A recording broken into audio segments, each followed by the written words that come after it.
Yun oh. So, part 2 ng aming dinner oh. Ayan oh. Adobo. Bilo-bilo ba talaga to? Sabi ni Ate Carol, bilo-bilo to. Ha? Hindi naman bilo-bilo yan eh. Ulam yan eh.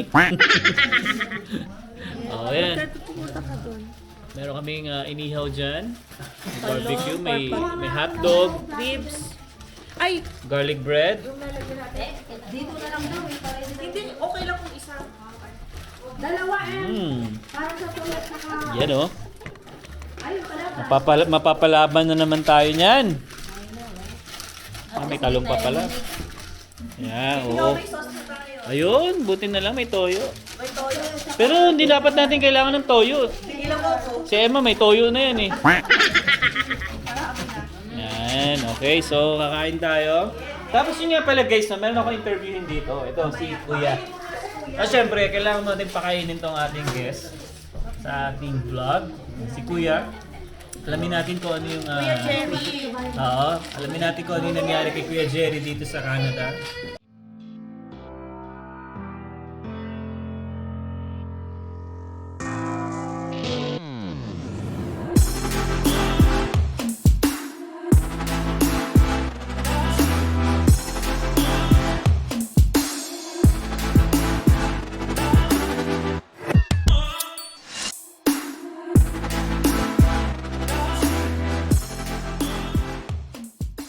So yun guys, so tatapos na namin kumain. Tamang-tama, salad ako Oh, yan. ngayon. Habang kumakain Guys, pa sa ito lang Tekaran yung ng dinner salad. ko. Kasi kung kailangan ko ng ano. Kunyari lang yun. Kasi kailangan ko bumalik ng radium na nakatupi. Yun! Kung hindi nyo naaalala guys, ay di kung sa mga hindi nakakalam, si Tekaran talaga yung ano dito. Siya yung may-ari ng Silent destination. Oo. Yung Stockholder siya dito eh. Best Yan. friend. So anyway, ayan guys, no. Gusto ko lang or gusto namin itanong kasi sa mag-asawa na to kasi sa totoo lang guys, si Kuya Jerry kasi ano yan, second life yan ni Kuya Jerry. Actually guys, hindi ko na mapakita sa inyo no, na-operahan kasi si Kuya Jerry sa ulo. May tahi yan sa ulo. No? So yun yung ikakwento ni Ate Carol ngayon. At alamin natin kung gaano ba kaganda ba yung healthcare dito sa Canada. Okay? So Ate Carol, ano ba nangyari kay Kuya Jerry before? Yung may appointment kami dati sa clinic.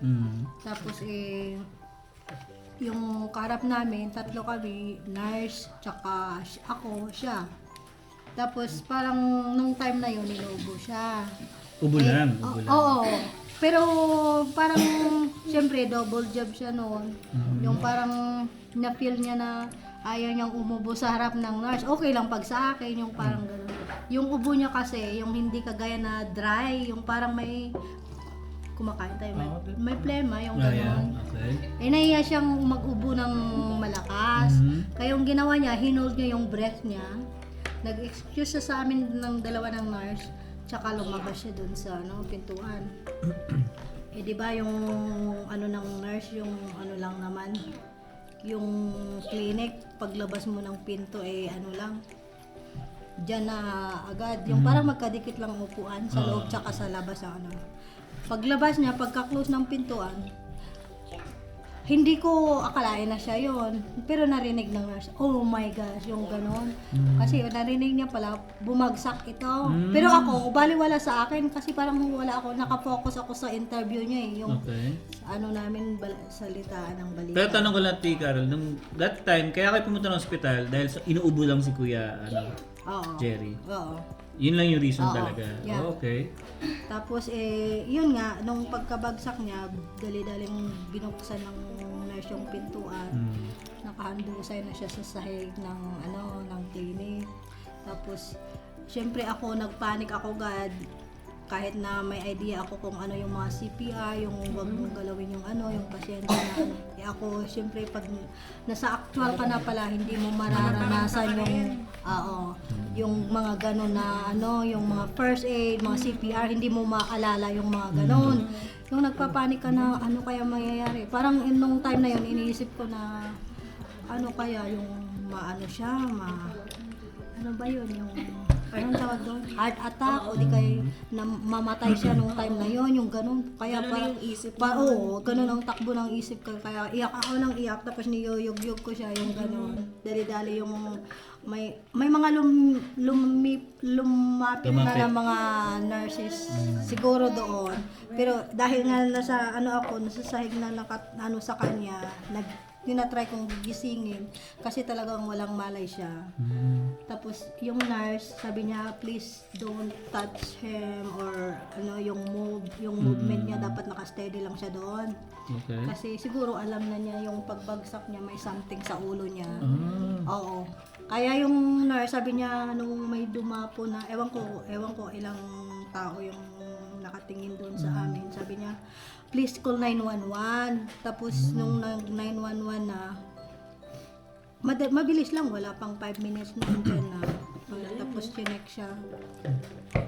Ang may bukol dito sa ulo niya, yung parang medyo kamao kalaki.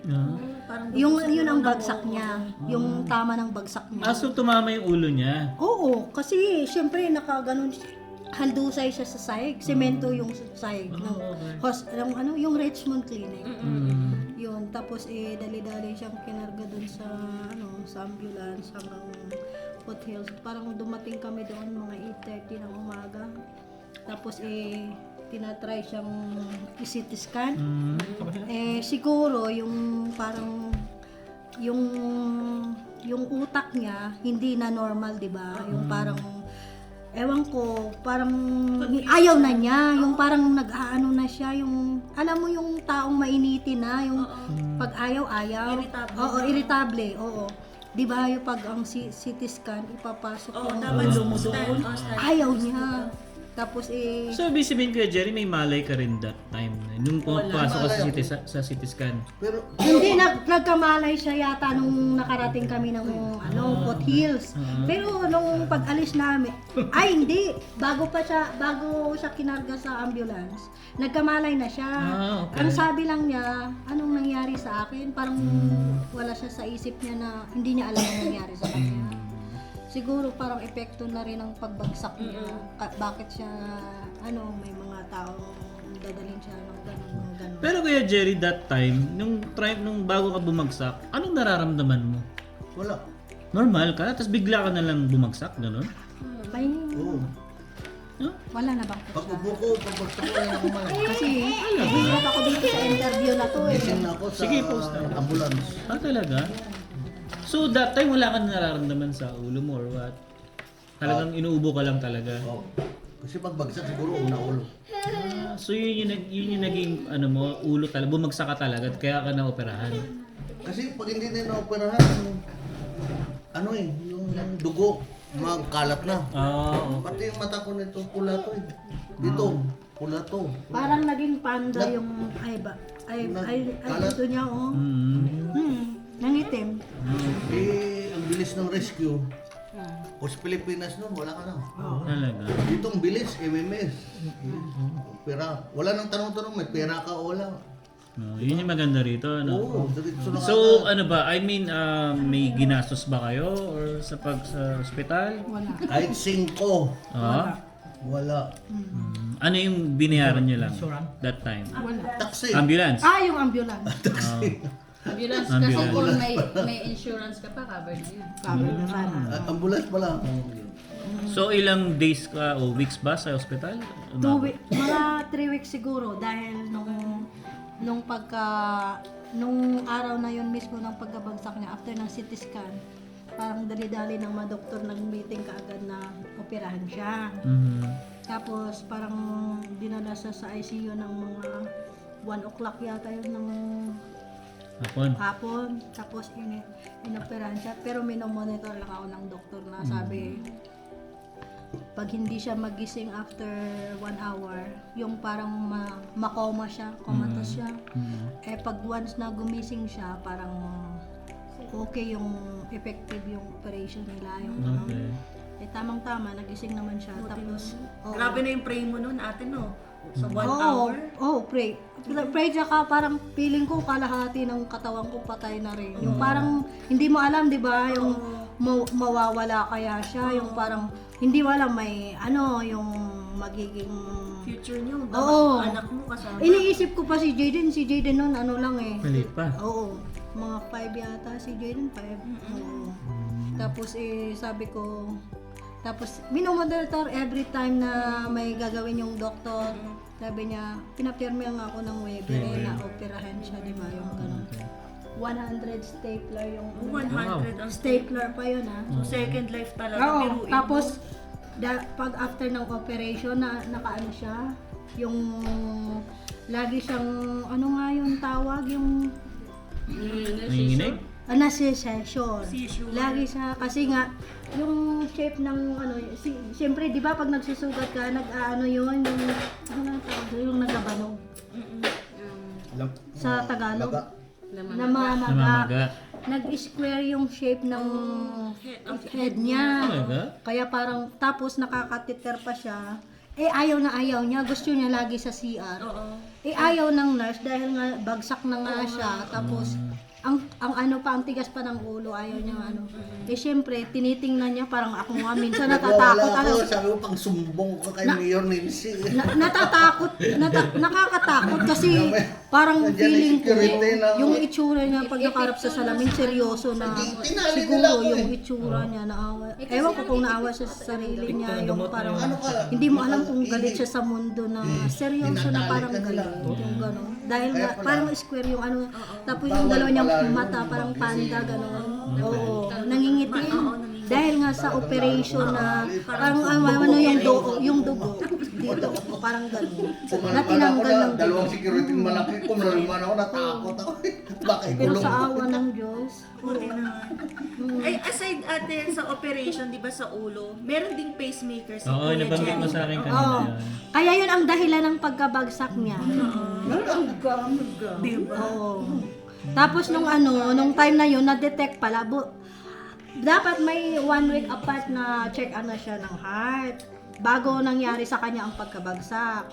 Tapos nung na-detect pala na yung heartbeat niya pala 20% lang. 'Di ba dapat 70 or 80 yung normal? Sa kanya 20 lang. 60 to 100. Oo. Sa kanya 20 lang.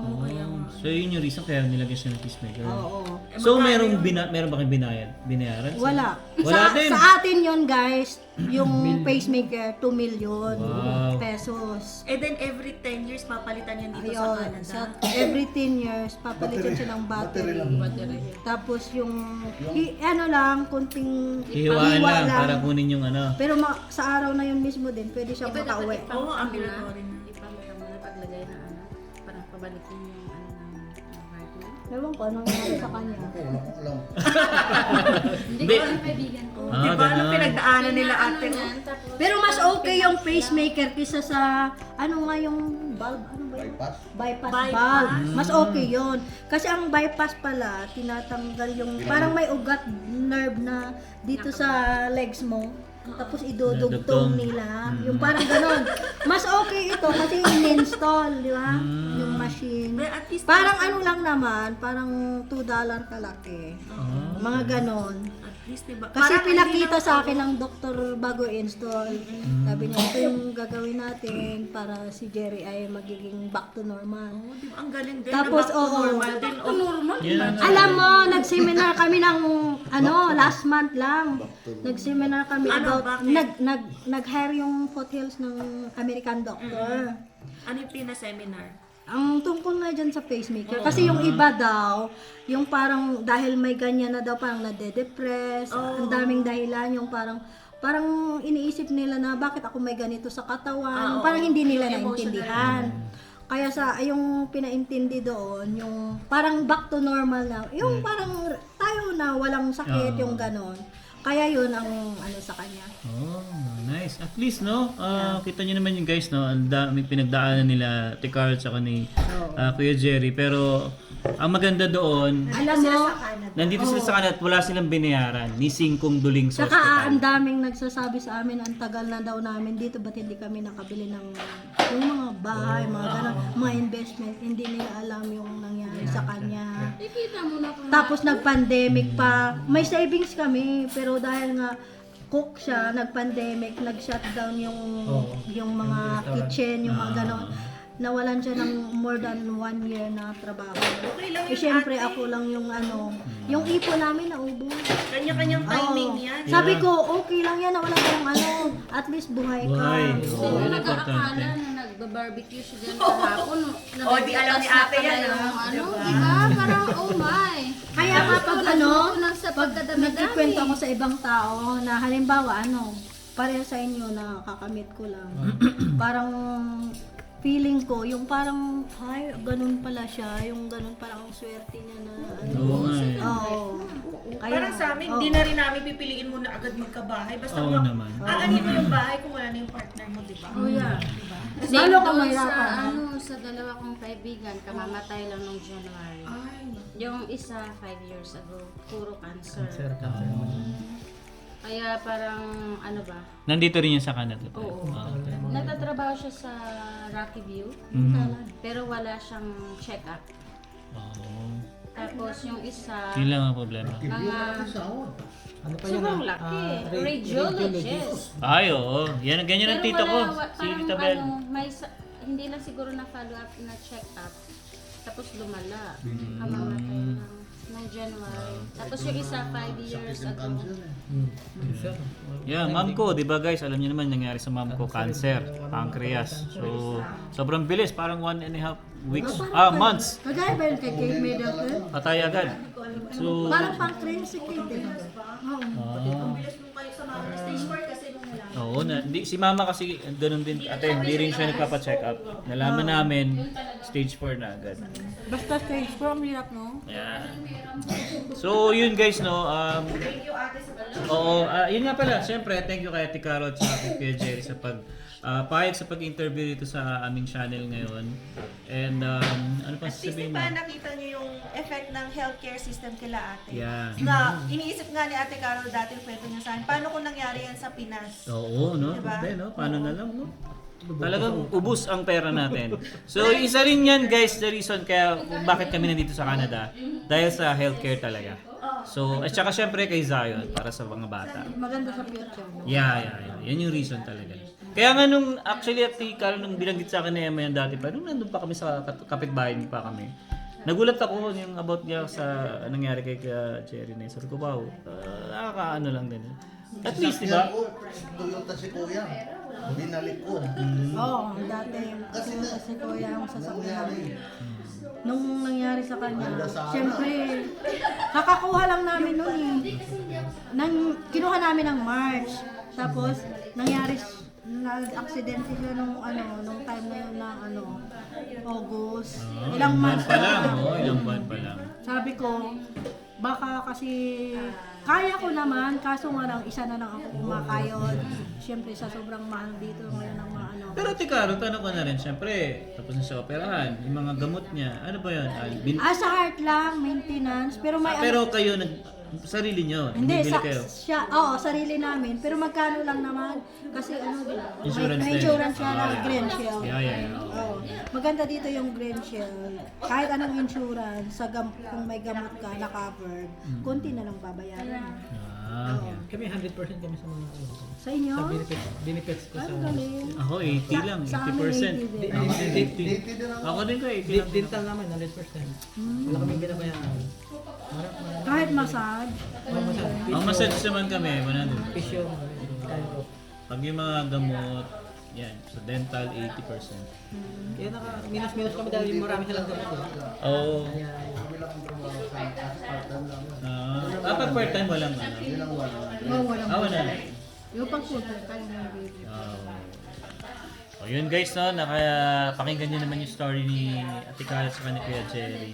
So, yun nga, yun yung gusto namin sa channel namin guys, no, na sobrang okay yung healthcare talaga dito sa Canada. Kaya, kumbaga dito, although mataas yung tax, na binabayaran namin dito or kinakalta sa mga sweldo namin, pero napapakinabangan namin. Especially sa mga bata, may nakukuha kami, no? Kasi yun sa mga maganda rin talaga dito sa kanila. Oh, yun. Tulad ng anak ko. Chill lang doon, no? Alam mo, walang problema, oh. Pero wala na, bumabagsak na yung cellphone eh. Ayun, oh. Okay. So yun guys, I hope na nag-enjoy ka sa vlog namin. And again, thank you kay Ate Carl at kay Kuya Jerry. And syempre, kila ate, yan, sa mga kasama namin dito. Yan, syempre, nag-share ng mga food dito. Ate-ate kami dito sa mga food. Kaya sobrang nag-enjoy kami. Okay, so hanggang dito na lang guys. See you on the next one. Peace.